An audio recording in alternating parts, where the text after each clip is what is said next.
Okay, I just wanted to show you how to type this in. So I'm going to do example 6.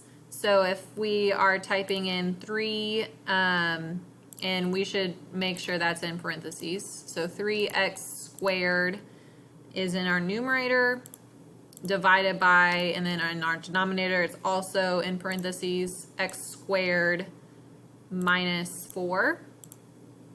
So when you graph it, you'll be able to see the shape. And so that can help you with graphing it. But you can also hit second and then graph, so that's the table. And you can find the points to plug in. And so we had used from -4 to 4. And so 4, and then 5.4 was the 27/5 is what we found it to be as a fraction.